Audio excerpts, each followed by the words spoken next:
Spring in Lofoten is stunning, but also unforgiving. In this episode, we face snow, gales and narrow weather windows as we move Polaris from one safe harbour to the next. Whenever the weather allows, we explore this spectacular coast and discover an ancient fisherman's trail. We are Catherine and Daniel, living aboard Polaris, our 46-foot sailing yacht. For the past 5 years, we have sailed northern waters from the south coast of England to Arctic Spitsbergen.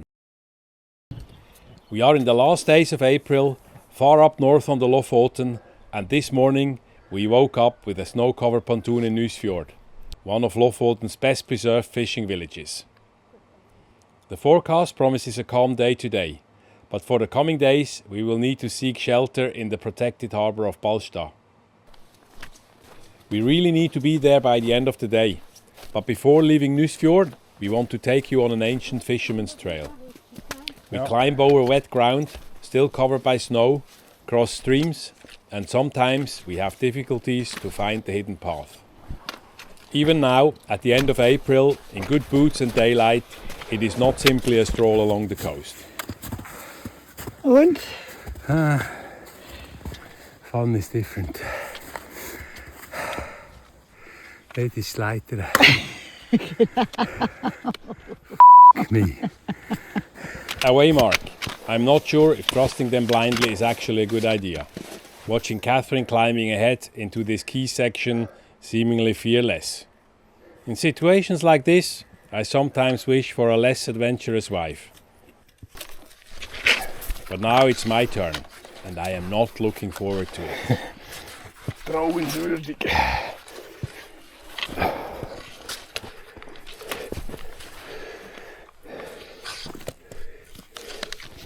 But once on it, there is only one way. I focus my mind on the next step and the next grip until I reach the top. And by actually climbing it, this ladder becomes less and less daunting. Funny what games our mind sometimes plays with us.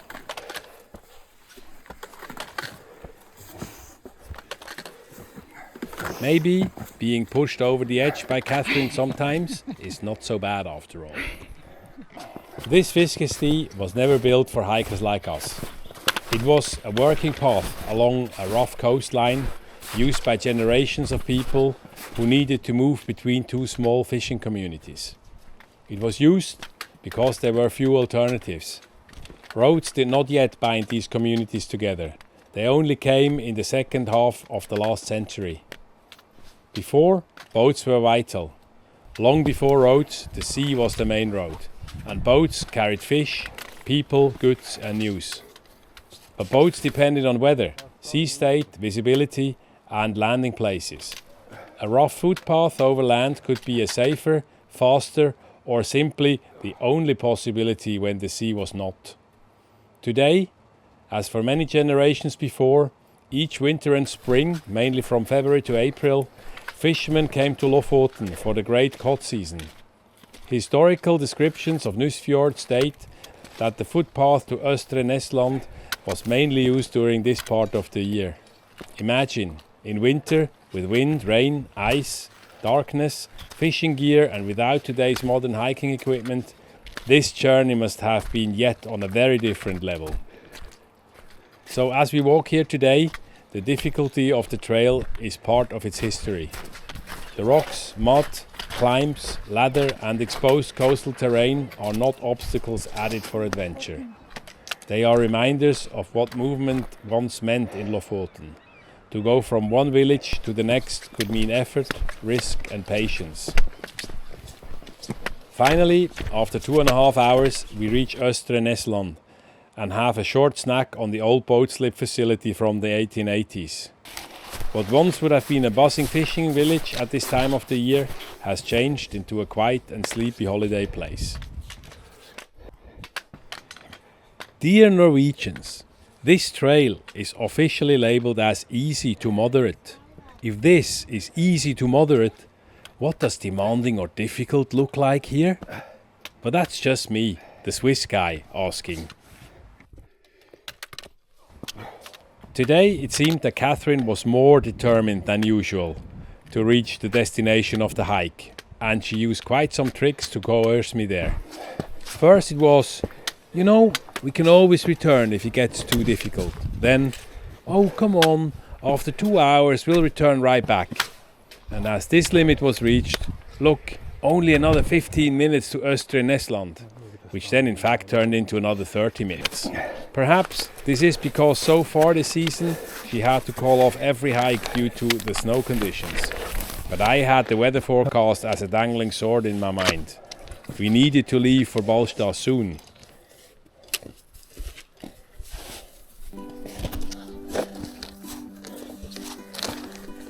Anyway, 1.5 hours later, we are back in Nusfjord. Time for a quick coffee at the Landhandleria Cafe before we slip the lines.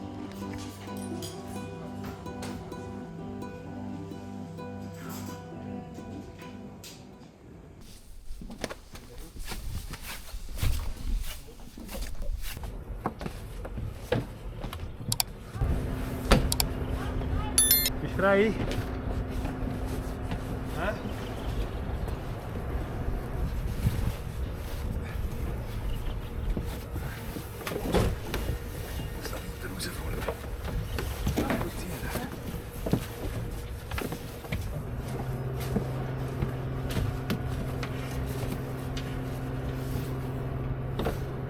Jetzt habe ich auch nicht Wasser. Ja, so. Ja, von dem Stein haben wir wieder. Ja, gut.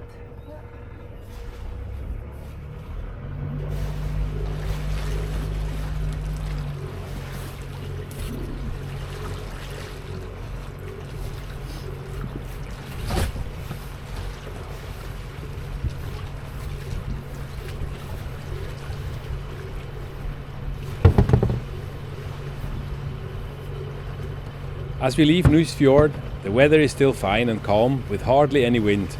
But will it hold until we are in Ballstad? It's only about 7 nautical miles, about 1.5 hours under engine. We have to cross Nordskot, a sound that cuts through the Lofoten from south to north, known for strong currents and dangerous waves at the wrong time. Yesterday, on our way to Nusfjord, we dodged a massive snow squall coming out of Nordskot, but today it looks fine and tame.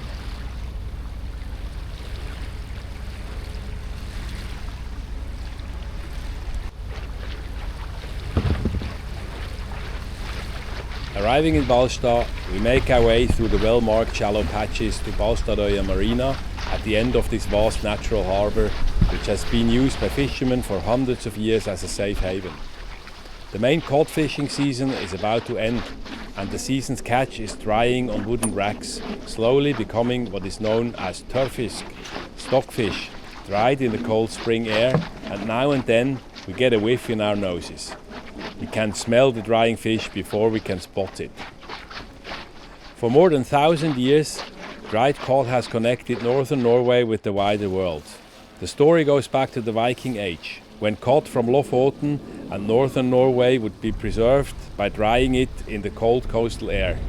The result was turfisk, stockfish, light, durable and valuable in a world without refrigeration. By the Middle Ages, stockfish had become one of Norway's great export products.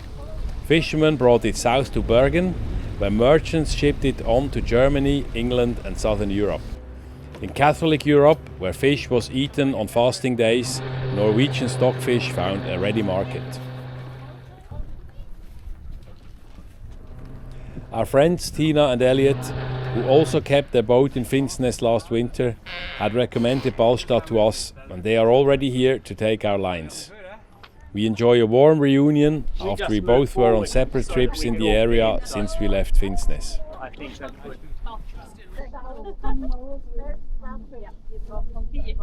They came in, you got the waves of the ice yesterday. Is that okay? I do. Really good. Yeah, we're happy to be, like we've been here before, in my mind.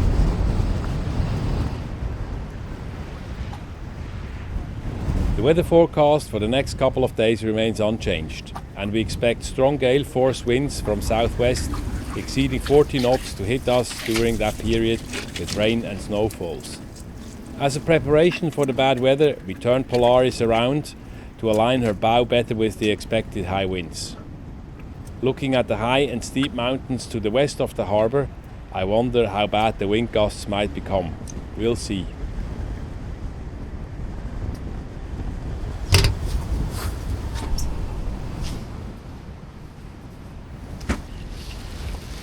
It's quite some fierce weather today.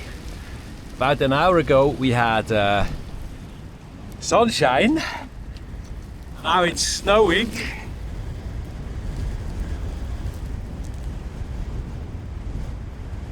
Mix of snow and rain. It's actually quite a severe storm. We had up to 55 knots through the harbour, so quite a rocky and loud night, but it's okay.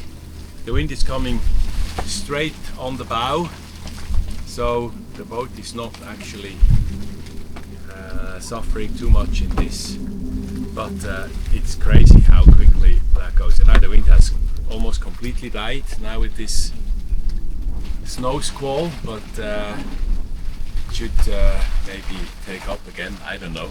It's interesting to see. Day 2, day 3, day 4, tomorrow for sure, eventually. The bad weather has hopefully gone, and it looks like we're gonna have a good day for our crossing of Vestfjorden from Ballstad here to a place called Nordskot. Our journey today is about 35 nautical miles, and the route is that we are basically coming out here from our berth, going through the harbour. We make a short stop here at the fuel berth, get new fuel, and then it's out into Vestfjorden and across. So that's gonna be along about almost 30 nautical miles straight across Vestfjorden, and then we get on the other side, we come in here and we go around, we follow the recommended route here into Nordskot. That's gonna take about 6 hours, and let's have a look how the weather treats us, hopefully, today. The weather situation looks like this. I have used predict wind to plot a few routes. The good thing here is that they all look approximately the same, so it's more or less, I think we don't need to care about this, the shape here, we just go straight. And if we have a look at how this looks, it's basically no wind, hardly any wind during the whole time, the normal wind, but it's all blue, so that means not a lot of wind. If we look at the tables here, I'm interested in the ECMWF, AIFS, the UK Met Office, and the Icon models. That's the ones we normally look at here. So we're traveling at about 6 knots, takes us about 5 hours, and depending on the model, it's going to be quite a bit of motoring. The wind maximum speed is not a lot, as we see, so it's about 4 knots, and the gusts here is about also 4 knots, so just no wind at all, basically. The weather has improved massively from yesterday. We were not very sure whether we should go actually today.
It's a bit choppier than I thought out here, but the water is quite shallow here. It's about 40 meters.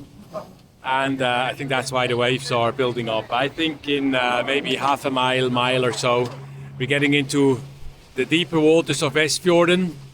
And then I hope the waves will calm down. The wind is not from a good direction, and there's not a lot. We maybe have about 5 to 10 knots, but from an angle that we can't sail. So 5 to 10 knots, that's not a lot anyway. We just heard gale warning, a new one that will hit us later this evening. So or in late afternoon it will start. Will our strategy work out? Will the calm winds persist? And will we be on the other side of Vestfjorden before the gale hits us? Find out in our next video when we start exploring the beautiful coast of Salten just north of Bodø.